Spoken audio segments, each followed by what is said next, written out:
I do not think it's a coincidence that in the 24 months or so prior to 2020, that we had 0 juvenile homicides pre-COVID. And I think that was a result of a lot of things, including unprecedented investments in youth services and prevention and early intervention.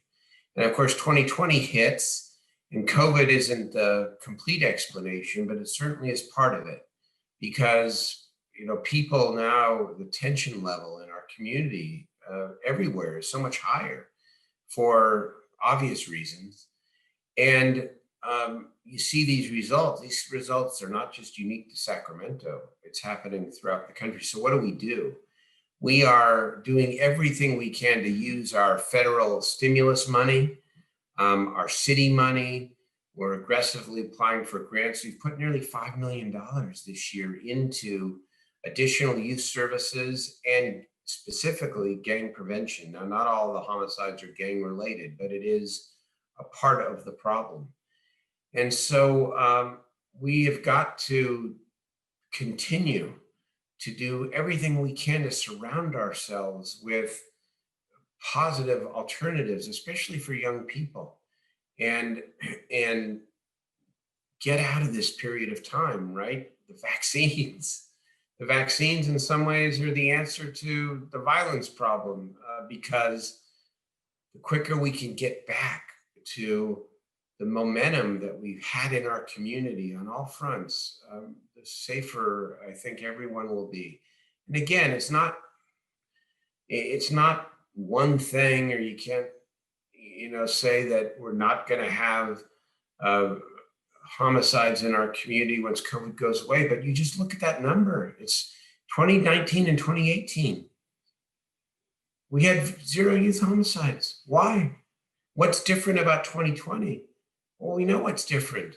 The society is fracturing in many ways due to COVID, and people don't have outlets. That's never a justification, of course, or an excuse for violence in any way. So it's not an excuse, it's just a clear correlation. And so what do? We got to put even more into investing in young people, especially, and providing those alternatives. So that kind of answers my second question of really what can we do moving forward in 2021 to make sure we're not seeing another 26% increase in homicides. I don't want to be here a year from now with you having this same conversation. I'd rather get back to the 0 youth homicides. So how? Well, neither do I. And I mean, I think there are 2 answers. Number one is we cannot let up on using as much of our discretionary resources as possible, providing positive alternatives for people, especially young people.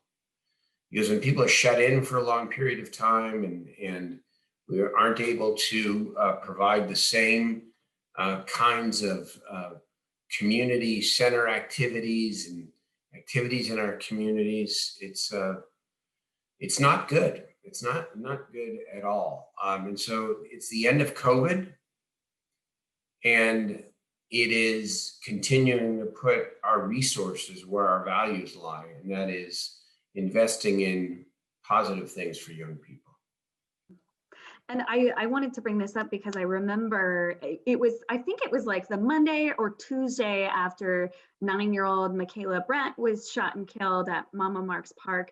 And I remember you holding a press conference right after it happened, asking for the community to sort of stop the violence. You had sort of a call to action to the community, like, please stop. And I remember that sticking out to me very clearly. Like with that, and then, we lost 3 other juveniles technically. How on a personal level, how difficult was that for you as our leader here in Sacramento?